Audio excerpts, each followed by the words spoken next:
আসসালামু আলাইকুম এভরিওয়ান, আমার চ্যানেলে সবাইকে স্বাগতম। আশা করি সবাই ভালো আছেন। আজকে এইবার হচ্ছে 2023 সালে আমি নতুন ভিডিও বানানো শুরু করেছি।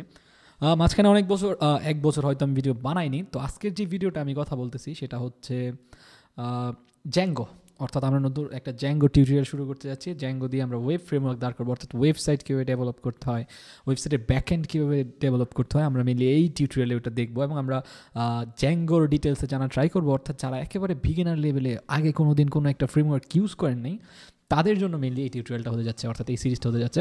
সো আজকে আমরা কথা বলবো হচ্ছে জ্যাঙ্গোর ওয়েব ফ্রেমওয়ার্ক, বা যে কোনো একটা ফ্রেমওয়ার্ক বলতে আসলে আমরা কী বুঝি। দেখেন, ফ্রেমওয়ার্কটা বোঝানোর আগে আমি হচ্ছে আপনাদেরকে একটা উদাহরণ দিই।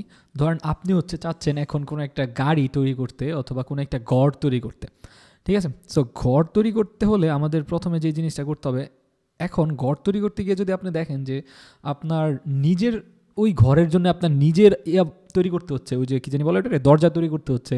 আপনার ওই নিজের ঘরের জন্য আপনার ওই কী বলে জানালা নিজের বানাইতে হচ্ছে, অর্থাৎ অলরেডি তো আমরা এখন জানালা দরজা এগুলো কিনতে পাওয়া যায়, অথবা কাঠের তৈরি কাঠমিস্ত্রির মাধ্যমে কিনতে পাওয়া যায়, অথবা ধরেন আপনার পুরো জিনিসটাই আপনার স্ক্র্যাচ থেকে তৈরি করতে হচ্ছে।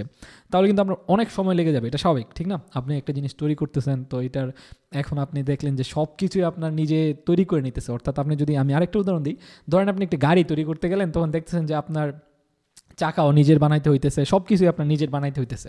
তো এই ক্ষেত্রে আপনার আসলে অনেক টাইম লাগবে ওই জিনিসটা কমপ্লিট করতে, ঠিক না? আপনার হচ্ছে একই কাজ বারবার করতে হবে, অর্থাৎ আপনার একই চাকা বারবার তৈরি করতে হবে, একই দরজা হয়তো বারবার তৈরি করতে হবে অন্য আরেকটা বাড়ি বানাইতে গেলে, ঠিক না? সো এই ক্ষেত্রে আমরা ফ্রেমওয়ার্ককে তুলনা করতে পারি একটা স্ট্রাকচারের সাথে। যেমন ধরেন আপনি একটা বাড়ি তৈরি করতে যাচ্ছেন, তো কেউ আপনাকে আপনার এই যে একটা স্ট্রাকচার আছে বাড়ির, যে স্ট্রাকচারটা যে এই পিলারের সাথে এই পিলার সংযোগ হবে, 3টা রুমের বাড়ি চাচ্ছেন, সো 3টা রুমের বাড়ির জন্য এমন একটা স্ট্রাকচার হতে পারে। এবং ধরেন আপনাকে কেউ দরজা জানলা এগুলো সাপ্লাই দিচ্ছে, অথবা গাড়ি তৈরির ক্ষেত্রে গাড়ির স্ট্রাকচার প্লাস গাড়ির চাকা সব কিছুই আপনি ওইখান থেকে পাচ্ছেন। তাহলে আপনার ওইটা তৈরি করতে অনেক ইজি হবে। আপনি জাস্ট আপনার মতো কাস্টমাইজ করবেন, যেমন আপনি আপনার কোন রুমে কী রাখবেন, কোন রুমের ডিজাইনটা কেমন হবে ওইটা সেট করতে পারেন। আপনি পিলার পেয়ে যেতেছেন ওদের কাছ থেকে, বড় বড় পিলার, সো আপনি জাস্ট ওইটা দিয়ে আপনি কাজ করে ফেলতে পারবেন। সো ফ্রেমওয়ার্ক জিনিসটা হচ্ছে সেম। ফ্রেমওয়ার্ক কী করে, আপনাকে হচ্ছে সে কিছু রুলস রেগুলেশনস দেয়, তার রুলস মতো চলতে হবে, ঠিক আছে? তার কিছু রুলস আছে। অনেক ফ্রেমওয়ার্ক আছে আপনাকে কম রুলস দিবে, যে আপনি আপনার ইচ্ছে মতো রুলস সেট আপ করে নেবেন, বাট অনেক ফ্রেমওয়ার্ক তাদের নিজের রুলস মেনে নিতে হয়। জ্যাঙ্গো হচ্ছে কিছু রুলস প্রোভাইড করে। সো ফ্রেমওয়ার্ক জিনিসটা হচ্ছে যে আপনি ওদের কাছ থেকে একটা বেসিক স্ট্রাকচার পেয়ে যাবেন কোনো একটা ওয়েবসাইট তৈরি করার, মানে ওয়েব ফ্রেমওয়ার্কের ক্ষেত্রে। আবার যদি আমরা অ্যাপের ফ্রেমওয়ার্ক নিয়ে চিন্তা করি, ধরুন অ্যান্ড্রয়েড, তো অ্যান্ড্রয়েডের ক্ষেত্রে আপনার সেম, যে কোনো ফ্রেমওয়ার্কে আপনি চিন্তা করেন যে সব কিছু ওরা মানে যতটা সম্ভব ওরা করে রাখছে, এখন জাস্ট আপনি ওটা কাস্টমাইজ করবেন, অর্থাৎ আপনার কোড আপনি এখানে লিখবেন। যত কম কোড লেখা যায় ওরা ওইটার দিকে খেয়াল রাখে যেন আপনি কম কোড লিখেই দ্রুত কাজ করতে পারেন, ঠিক আছে?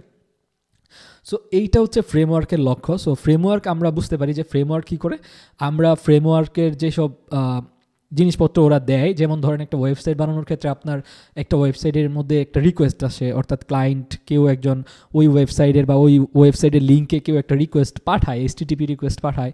সেই রিকোয়েস্টটা রিড করে তারপর হচ্ছে কোনো একটা ফাংশনের মাধ্যমে তার একটা এইচটিটিপি রেসপন্স জেনারেট করে, অর্থাৎ একটা HTML ফাইল জেনারেট করে তাকে আবার ওটা পাঠাইতে হয়, ঠিক না? স্বাভাবিক তো এইটাই হয় যে কোনো একটা HTTP রেসপন্সের ক্ষেত্রে বা ওয়েবসাইট বানানোর ক্ষেত্রে। এই যে এইসব কাজ যদি আপনার একেবারে স্ক্র্যাচ থেকে করতে হয়, তাহলে কিন্তু আপনার অনেক টাইম লেগে যাবে। অর্থাৎ আপনি আবার হয়তো কোড লিখতে হবে, কীভাবে HTTP রিকোয়েস্ট রিড করতে হয়, ওই পোর্টে কোনো রিকোয়েস্ট আসতেছে কি না। সো অনেক কাজ, মানে আপনি চিন্তা করতে পারেন যে ঘরের দরজার জানালা সব নিজে বানানোর মতো, অর্থাৎ গাড়ির ক্ষেত্রে চাকা নিজে বানানোর মতো, ইঞ্জিন নিজে বানানোর মতো, সব কিছু আপনার নিজে বানানোর মতো আর কি। তো স্ক্র্যাচ থেকে না করে আমরা কী করি, আমরা ফ্রেমওয়ার্ক ইউজ করি। কেন? কারণ ফ্রেমওয়ার্কের সিকিউরিটি অনেক ভালো, ওরা বিভিন্ন সিকিউরিটির দিক নিয়ে অনেক ইস্যু নিয়ে মানে নিজেরাই অনেক আগে থেকে করে রাখছে। আপনি যদি করতে যান তাহলে দেখা যাবে যে আপনার ওয়েবসাইট বারবার হ্যাক হইতেছে, অনেক সিকিউরিটি আপনার এখানে ঠিক নাই স্ক্র্যাচ থেকে যখন করবেন। সো এই জন্য আমরা ফ্রেমওয়ার্ক ইউজ করি। তাছাড়া জ্যাঙ্গো আমাদের অনেক জিনিসপত্র সে দিয়ে দেয় বিল্ট ইন, অর্থাৎ তাদের একটা স্ট্রাকচার আছে, অর্থাৎ একটা আর্কিটেকচার সে প্রোভাইড করে। সেই আর্কিটেকচার ওয়াইজ হচ্ছে আমরা কাজ করি এবং আমাদের একটা কমপ্লিট সফট ওয়েবসাইট তৈরি করতে পারি। সো আপনি যদি পাইথন জানেন বা পাইথন একটু পারেন, তাহলে হচ্ছে আপনার জন্য এই সামনে টিউটোরিয়ালগুলো ইজি হবে।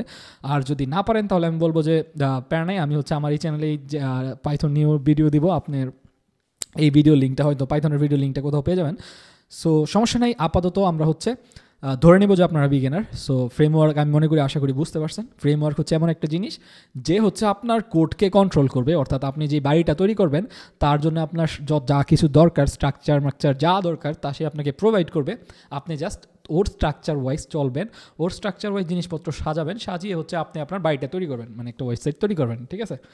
তো আবার এখানে আছে লাইব্রেরি। লাইব্রেরি আবার কি, এখানে আরেকটা কোশ্চেন আছে যে ভাই লাইব্রেরিও তো একটা কথা আছে। লাইব্রেরি হচ্ছে আপনি লাইব্রেরিকে কল করতে পারবেন, অর্থাৎ আপনি লাইব্রেরিকে ইচ্ছা মতো ইউজ করতে পারবেন, যেখানে যখন ইচ্ছা মতো ইউজ করতে পারেন, ঠিক আছে। ধরেন আপনি একটা ঘর তৈরি করলেন, এখন আপনি চাচ্ছেন যে ইন্টেরিয়র ডিজাইনটা কেমন করবেন। তো এখন আপনি চাইলে ইন্টেরিয়র ডিজাইন আপনি লাল কালার দিয়ে করতে পারেন, সাদা কালার দিয়ে করতে পারেন, আপনার যখন ইচ্ছা আপনি সেই ইন্টেরিয়র ডিজাইন চেঞ্জ করতে পারবেন, ঠিক না। ওই ইন্টেরিয়রটা নিয়ে আসবেন, লাল কালার করলেন, অন্য কালার করলেন, ঠিক না।